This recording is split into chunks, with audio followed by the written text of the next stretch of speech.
this election coming up in 2-3 weeks, where you have a very choice that's presented to you. On the one hand, you can vote for taxing and spending and regulation and redistribution, or you can vote for the Democrats. And so I wanted to maybe make it started with a little bit of interactivity and assume that I can be the libertarian dictator, and we're only going to allow two parties on the ballot. We're going to allow the objectivists and the anarchists, and do sort of an alternate election right now on the spot, and see who would vote for the objectivist party. And how about the anarchist party? And how about even if we had that, how many of you would be skeptical of voting as the best way of deciding things? Versus how many would? I sort of got you on that one, but anyway. And so I want to reflect a little bit on talk a little bit about my evolution, my thinking. I've been a libertarian, pro-free market for as long as I can remember. But my thinking about how that intersects with the political system has changed a lot over the years. When I was a teenager studying political philosophy at Stanford in the 80s, it seemed like the right way to advance ideas was through the give and take of debate and through elections, and sort of try to get a lot of people to be convinced of your views and of your side. Started one of these student newspapers. We had, we had our minor victories. We managed to get the school's speech code overturned, but an awful lot of it had this feeling like it was trench warfare in World War I, where you had well-established battle lines. There was just tons of carnage, but the front lines never really moved. And in retrospect, it maybe had the benefit that we were sort of preaching to the choir, and it had sort of the side benefit that the members of the choir kept singing for the rest of their lives.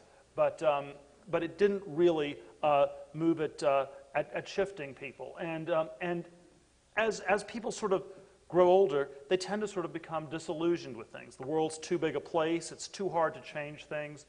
And sort of by the early 90s, I sort of realized that the people who were sort of politically not part of the establishment system, you could basically measure people's IQ very simply by how optimistic they were about politics. And sort of the dumb people tended to think you should really all vote. The smarter people thought it was probably a bad thing, but you still had to maintain appearances. And then the really smart people were just sort of despondent, and the ones who were conservative engaged in heroic amounts of alcohol consumption, and the people who were libertarian did not limit themselves to alcohol. And so basically, but I don't think despair is the only answer, and it's because I don't think politics is the only way to go. And my thinking on this, started to take a turn towards a more optimistic perspective in the mid to late 90s when I got involved in the tech boom in Silicon Valley. I ended up being the co-founder of a company called PayPal, and the initial founding vision was that we were going to use technology to change the whole world and basically overturn the monetary system of the world. And we can debate on how much it succeeded or how little it succeeded. And there were parts of it that I think have worked, and parts of it where the jury is still out. But the basic idea was that we could never win an election on getting certain things because we were in such a small minority. But maybe you could actually unilaterally change the world without having to constantly convince people and beg people and plead with people who are never going to agree with you through a technological means. And this is where I think technology is this incredible alternative to politics. And there are a number of different technologies we can outline, but the task in this world where politics has become so broken and so dysfunctional is to find a way to escape from it. It's not a way to fix it, it is a way to escape. And there are, a number of different options. I think the promising one of the 1990s and this last decade has been to escape onto the internet and to sort of create an alternate virtual reality. Question is, of course, how does it intersect with the real world? There are, I think, escaping to outer space is a promise, although I think the space technology is not quite there, so I think that's sort of for the second half of the 21st century. I think we can try to create autonomous countries on oceans, underwater, all sorts of other spaces. But I think technology is the vehicle for how we should be looking to escape and move beyond politics as we find it today. I want to offer two basic thoughts and then open it to a little bit of discussion and debate on the limits of this. So I have sort of one thought on a caveat to this technology as an alternative, and then end with a caveat to the caveat. So the big caveat to technology as a standalone autonomous force is that politics is going to try to stop it. And I think we should not underestimate the degree to which there is a race in our society between politics and technology. And it's a very open question whether technology is going to succeed on its own in escaping from the black hole of politics, or whether somehow the system will collapse in on itself. And I think actually the correct, in a sense, attitude for people who are anarchists or libertarian or objectivist is to not be insanely optimistic or insanely pessimistic, because insane optimism or pessimism means that history just has this force of its own and that there's no room for individual choice. I think it really is actually instead a very close thing. And maybe politics wins, maybe technology wins, but it's not exactly clear which it is. One of the things that I've been spending a lot of time thinking about over the last year is this question of whether technology has simply been winning. And I think it's not as straightforward and optimistic a case as I would have made a decade ago. So the caveat to my optimism is that we've had a lot of progress in computers and the internet. There are all sorts of other areas where there's been a lot less progress than we would like. Space travel is not where people thought it was going to be in 1968. The future history of Star Trek, first original series, 1967, was permanent lunar bases by 1980, Martian colonies by 1990. We would be at Alpha Centauri by now. 2001 Space Odyssey was, 2001 was when you had the manned expedition to Jupiter. And so there sort of are a number of things on the space side that haven't quite lived up to expectations. I think biotechnology is not happening as quickly as it should. Energy is not happening as quickly as it should. And when we look at the areas of technology that have happened quickly versus the ones that have not, I think the basic thing is that the ones that are massively regulated are not happening. The ones that are unregulated are happening. The reason the computer revolution has happened in the last 40 years is the government forgot to regulate computers.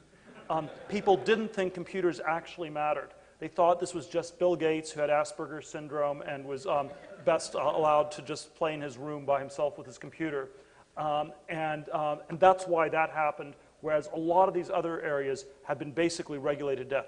Even in something like medicine, the area where there's been the most progress in the last 20, 30 years has been in plastic surgery and things like that, because that was considered too unimportant to regulate. And so I think we need to really think very hard about, the one sort of caveat to the political is that it is perhaps stopping technology, which is our main escape route from politics ultimately. And this is sort of where I think you have this insane, very, very close contest. One sort of thought on the current situation is that I think we've had this sort of Keynesian approach to economics for close to 80 years in the U.S. And we all suspect that there's something very wrong about Keynesianism. It hasn't worked. There's something that seems a little bit fraudulent about printing money and some people getting it and other people not. And so there's some sort of a trick that's being played where somehow the money's being moved around very quickly and some people end up with more than others. But I think one of the sort of strange questions that is worth asking is, why has it even sort of worked? Or why do we have a world where people can sort of think that it's worked for 70 or 80 years, which is quite a long time? People would never have believed in something like Keynesianism in the Middle Ages. or in the 16th century. And I would submit to you one of the reasons it has sort of been working for the last 80 years is because it happened against this backdrop of insane acceleration in technology. And if you had this technological motor where the society was growing 2, 3, 4% a year, you could actually do a lot of dumb things, and it could still keep growing pretty quickly. And where I think today is very different from the 1930s is that the technological motor is starting to sputter.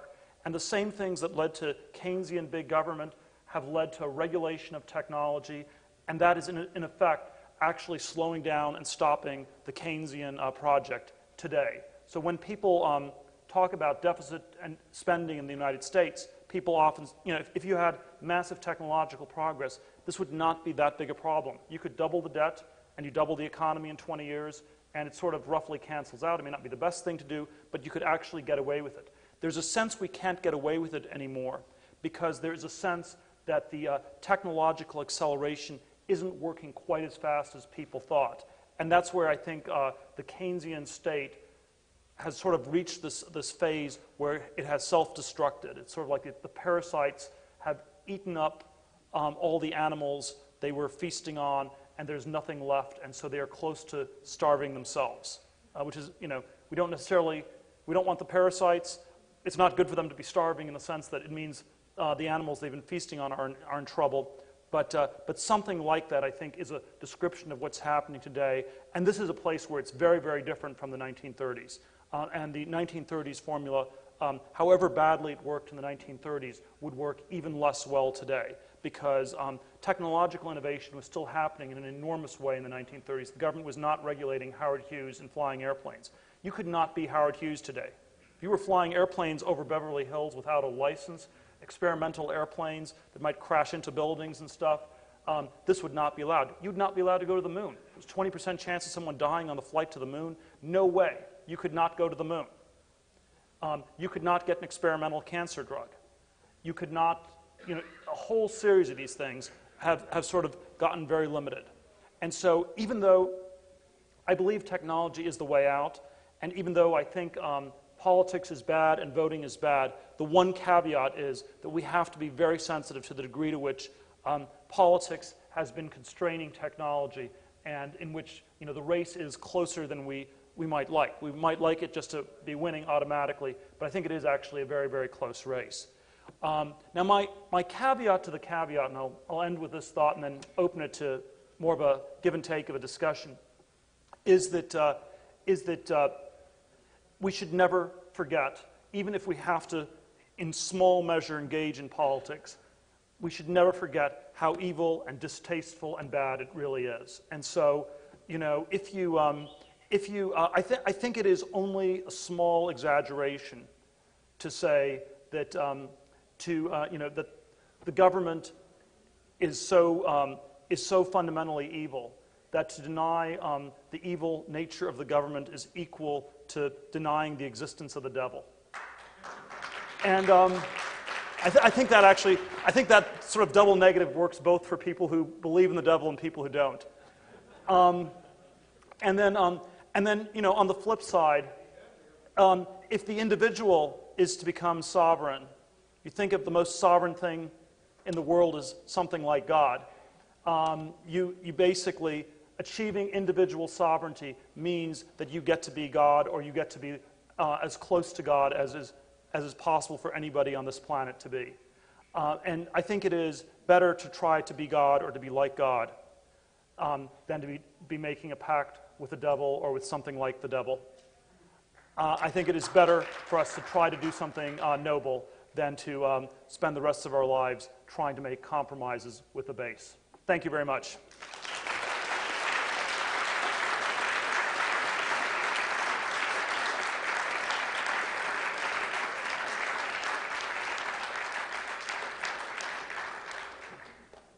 Yes, sir. U.S. government is placing great restrictions on technology, but there are other countries. For example, China is forging ahead with alternative energy and so on. What do you think about technology progress in China? You know, I'm fairly skeptical of what's actually happening. You know, there certainly has been this widespread view among Silicon Valley venture capitalists that they should be investing in China and India. It's been an absolute disaster, the people who've tried to do it over the last decade. And so the fact that people have not made money there makes me at least a little bit skeptical of the story of incredible progress.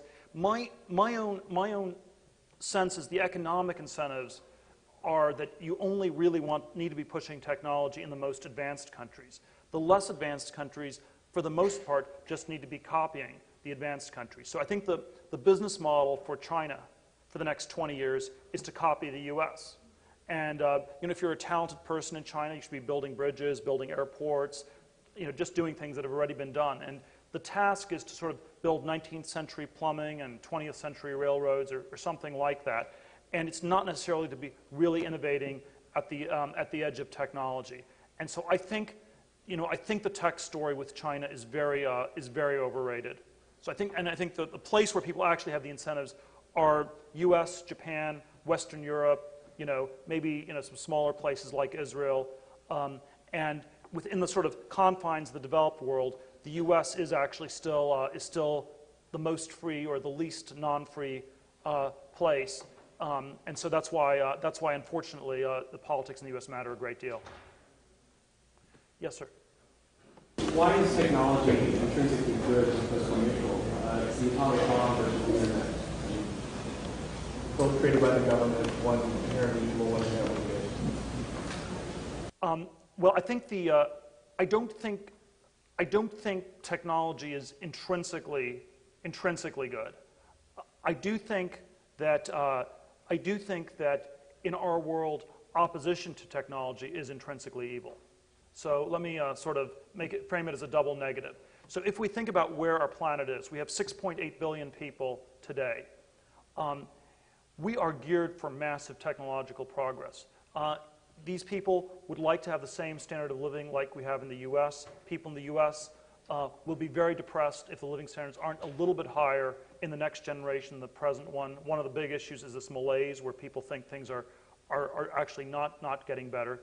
If you have 6.8 billion people and you try to get them up to the standard of living of the US, that is a formula for a Malthusian struggle for resources absent technological innovation.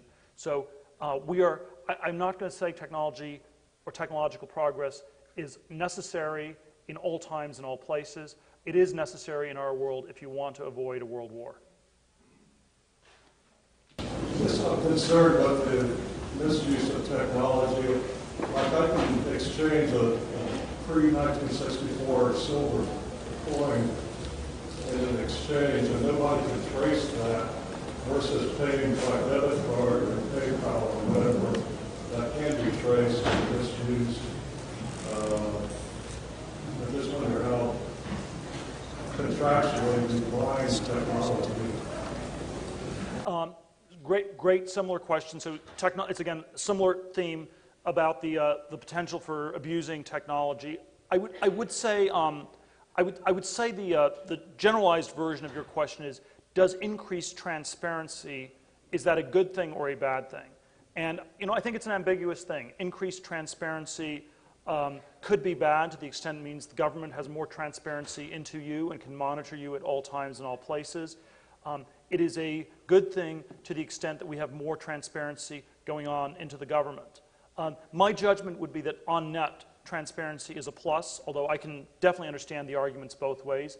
For example, I do not think you could have World War I happen again today.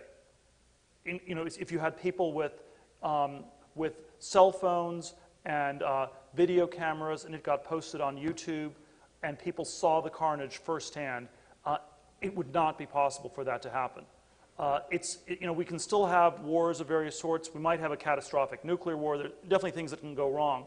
But there are certain modalities of behavior that just don't happen anymore. If you take sort of the torture type stuff that happened in the last decade, I'm not sure. I suspect things like this happened in all previous wars the U.S. was involved in, and the difference was we became aware of it this time. And so I think that the transparency has been powerfully helpful. In my mind, the ability of transparency to undermine war is a plus that outweighs many other negatives. But I understand there can be some important differences about that.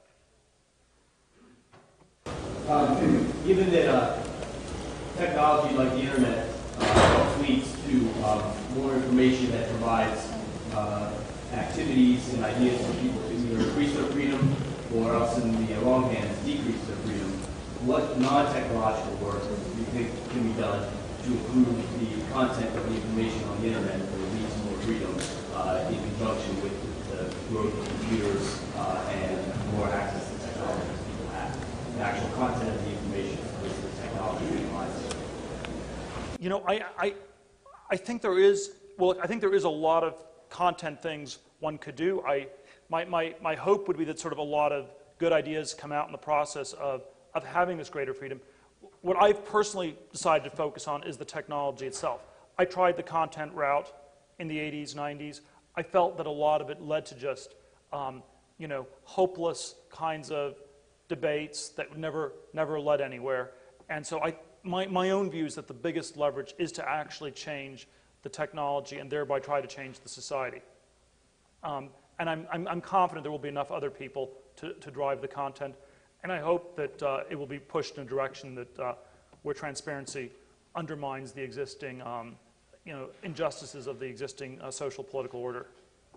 Yes? There was an excellent article a couple of decades back that what was most missing in developing countries were established institutions of widespread respect for commercial transactions, comparable to our property recordation methods, our insurance industries, banking, etc.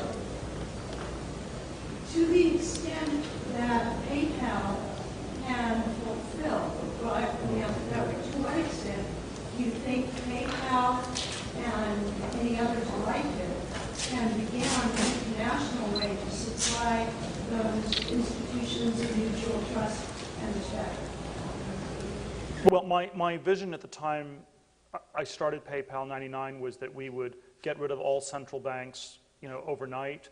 It's taken a little bit longer than I expected. I was optimistic about that, but I do think that to the extent it becomes easier for people to shift out of one currency into another, that is a very powerful. That's probably something that will make it much harder for governments to inflate and debase currencies. And so if you look at the information revolution over the last 30, 40 years and inflation trends have been relentlessly going down. It is no longer possible for people to easily inflate because the money is no longer fully trapped. People can shift the money very, very quickly. And even the US, which is probably structurally the most inflationary country of the major countries left, cannot unilaterally inflate its money anymore. August 1971, John Connolly, the Treasury Secretary, could go on TV and say to the whole world, it's our money and it's your problem, when they devalued the dollar by 40%. That doesn't work anymore. Can't do that. And so I think there are ways in which these sorts of abilities to shift things around have pushed it into a much less inflationary world than it used to be, which means that governments have correspondingly less power to weaken the currencies, which is one of the main ways governments have historically confiscated and taxed money. Empirically, there's a lot less of it than happened 20, 30 years ago. Let's see, a lot of questions. Go ahead. Given Machiavelli's belief that technological progress comes from ideas having sex, Sorry, repeat your question. Given Machiavelli's idea Yes. that technological development is the result of ideas having sex, what do you see the role of IP, intellectual property law, as a force against the development of technological progress? That's patents and copyrights. You see that as a positive or a negative in technological progress? I think that as currently constituted, patent and IP laws are a big negative.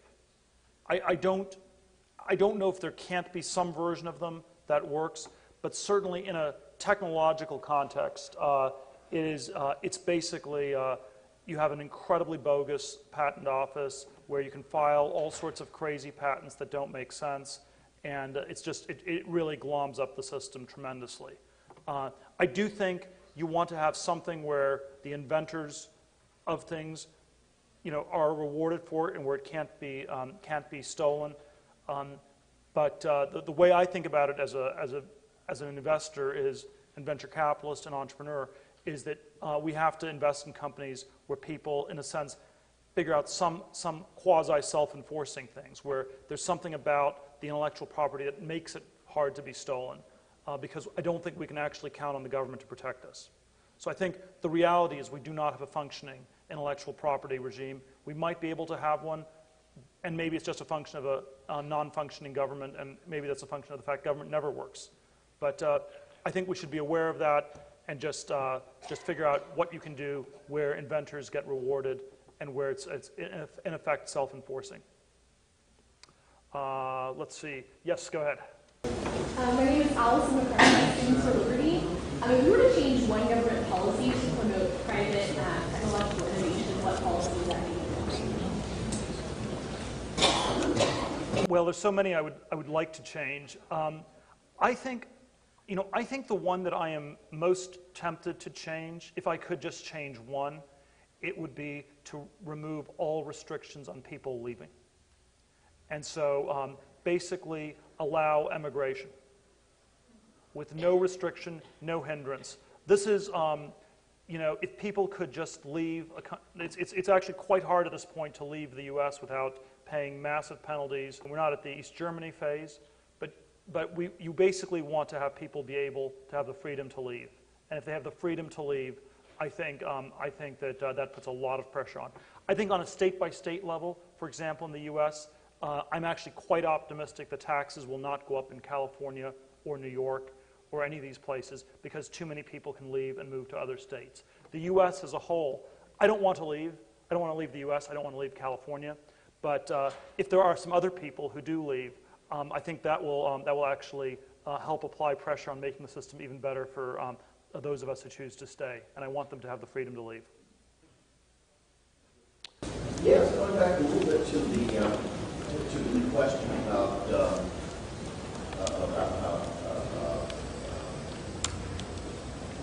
patents and this sort of thing.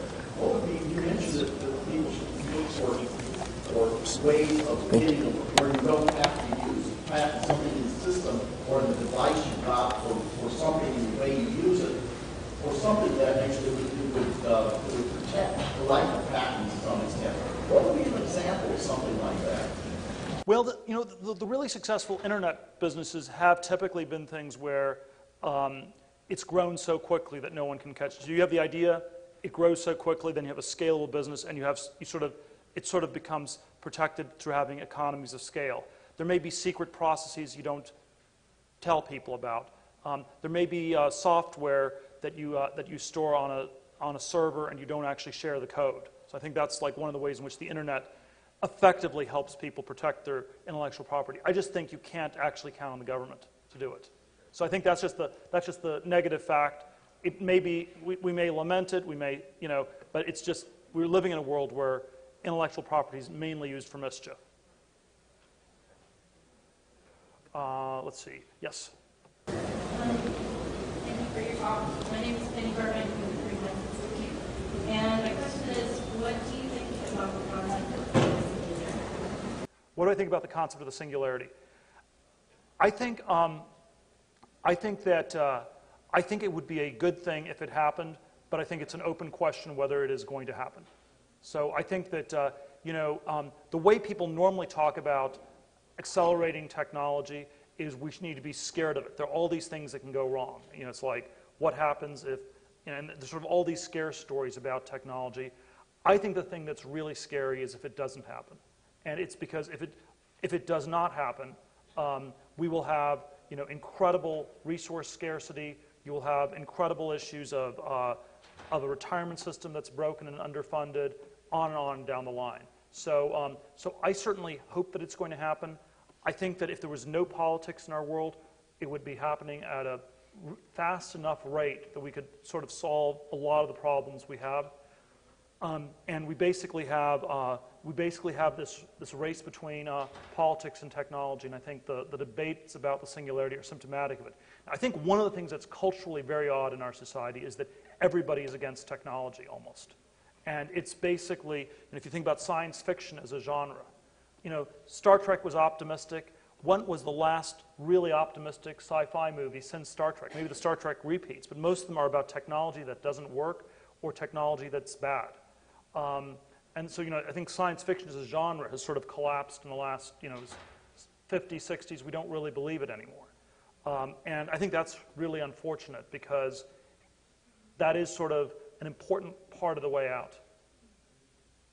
Yeah, the point I'd like to make following on to that is the fact that right now, governments are sucking up all the resources that could be used to develop this technology that's going to make the world, it's a complete misallocation of resources. Yes, yes, okay. Go ahead. Do you think that a free market worldwide currency would be necessarily based on precious metals, or is there a future for digital anonymous cash? I think currency is always a very, very mysterious sort of a thing. My standard prop when I was running PayPal was to sort of always just, hold up a $100 bill, and you ask people. It's always a great way to get people's attention. Actually, if you ever need to give a talk and give people's attention, start by waving money. It's hypnotic, and this is not gold. It's not really based on gold. It's not clear it has any use value. I mean, you wouldn't even want to use this as toilet paper, right, or as wallpaper or anything like that. So it has no intrinsic value, and then it's just this weird social phenomenon. And so, would you like to have the $100 bill? And why? And you ask, how does money work? Why does it work? It's a very, very weird thing. I think the argument in favor of gold and precious metals are that the government can't inflate them. The argument against it is it also has no obvious intrinsic value, and there's something very weird about what's the intrinsic value of gold. In theory, I think you'd want the money to correspond to things that are actual productive resources. So it would be something like, maybe like a worldwide equity market or a worldwide equity index or something like that would seem to me to be the most theoretically sound. But money is a very strange thing, and we could, it's the same reason, and actually figuring out how it works exactly would probably take us at least a few years or so of discussion. Go ahead.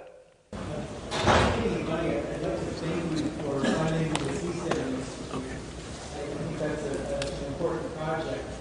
And I was curious if you could talk a little bit about how you, perhaps, I don't know if you looked for other ideas or thought about, what can I do effectively with wanting to promote liberty, but how you go about identifying potential projects or things that you think would be worth investing in.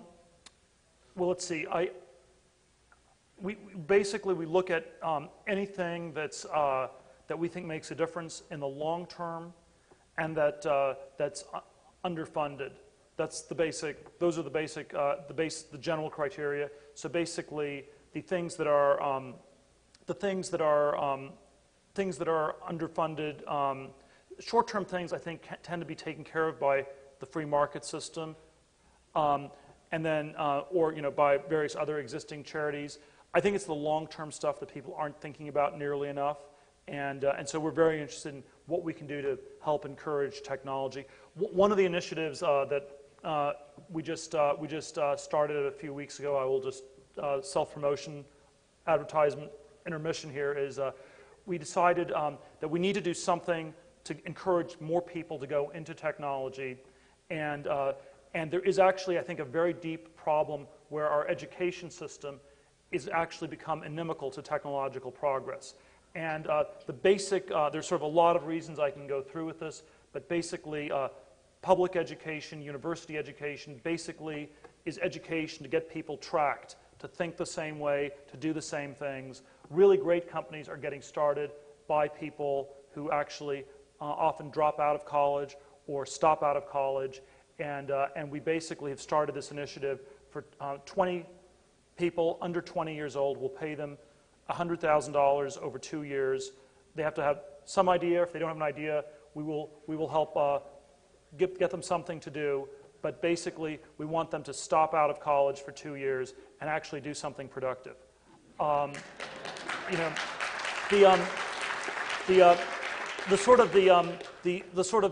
The slightly neutral version of this I give in a less libertarian context would be that if you think of debt and leverage as a bad thing, and that excessive indebtedness is a problem, there's a way in which college education has become an exercise in massive debt. And the college administrators, if you complain about subprime mortgage brokers who sort of were telling people that they should borrow tons of money to invest in a house, which may not have been a good investment, and you think that should be regulated by the government should start by shutting down all the universities where the administrators are telling students that they should be borrowing insane amounts of money to invest in their future. It's not an investment decision.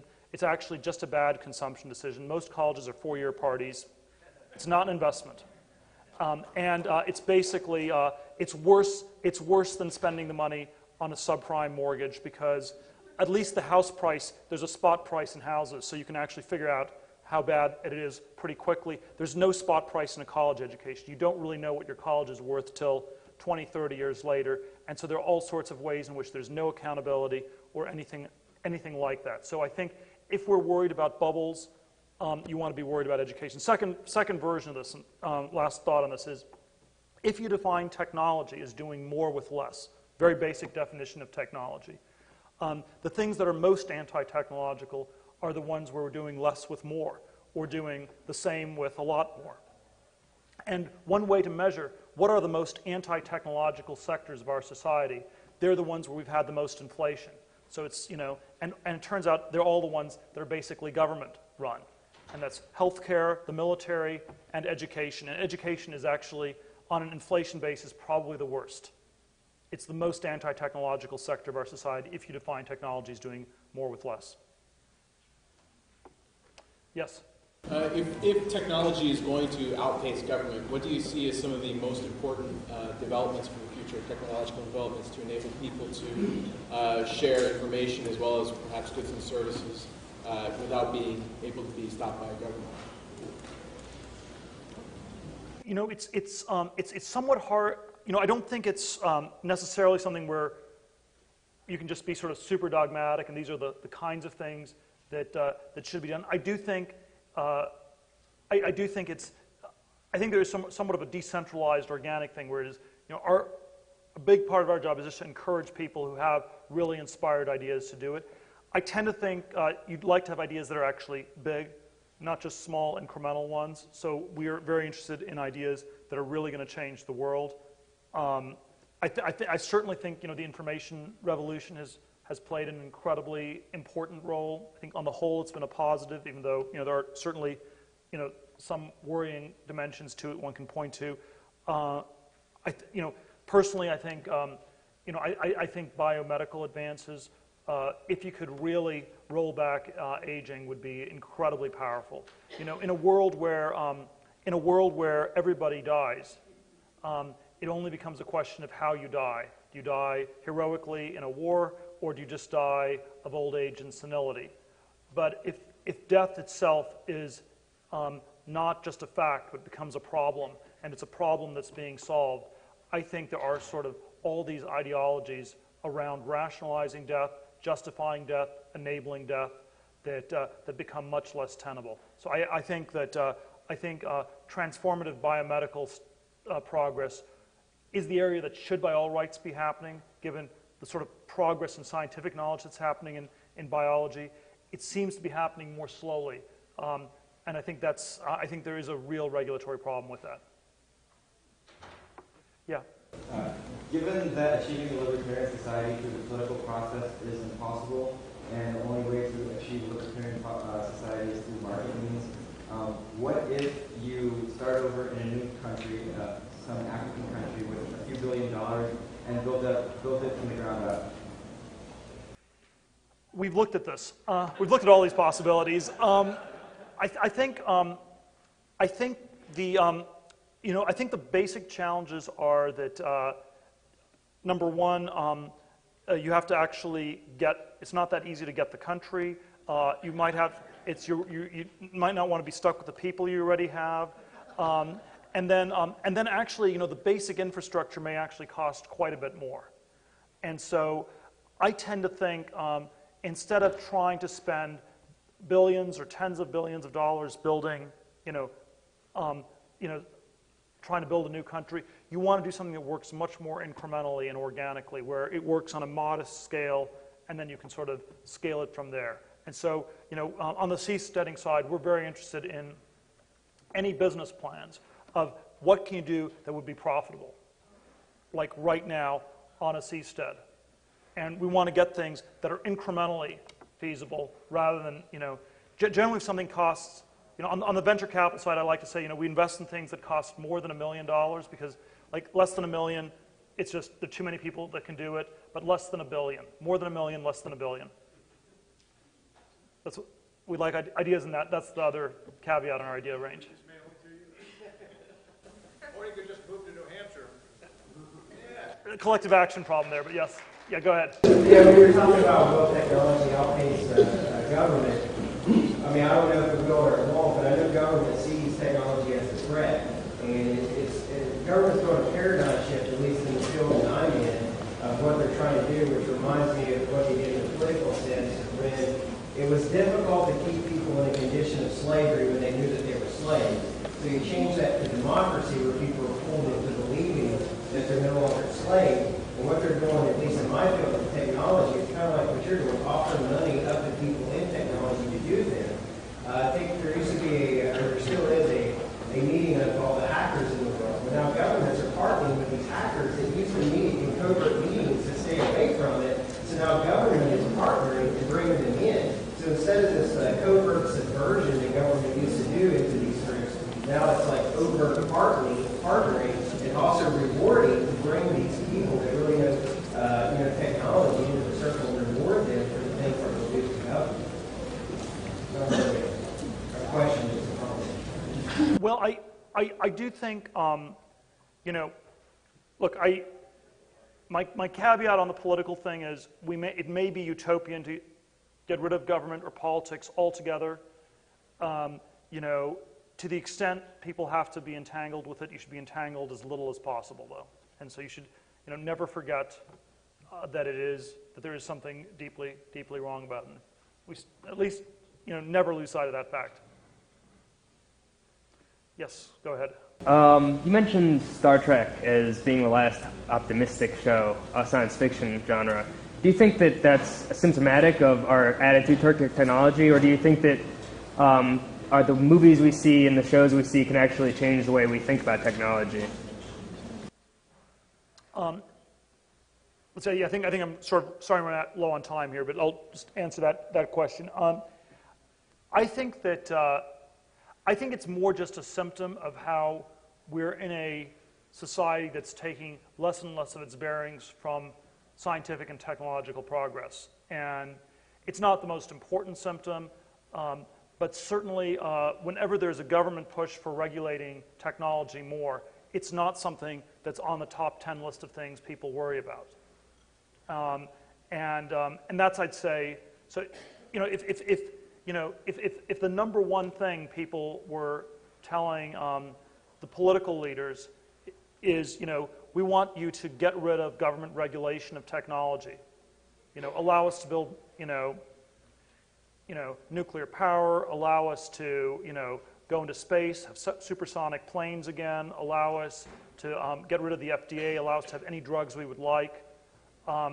Maybe we could actually move forward on some of those issues, maybe not, but it's not even like in the top 10 list. And I think that's unfortunate because I think it is actually one of the most important, if not the most important, dimension on which a lot of these questions will be decided. Cool. Can I do one more question, or? All right, go ahead. One more. What's your I was wondering how much leeway the age 20 had, or if it was solely 20 under. Just go ahead and 20under20.org. Just go ahead and apply. All right. Thanks a lot.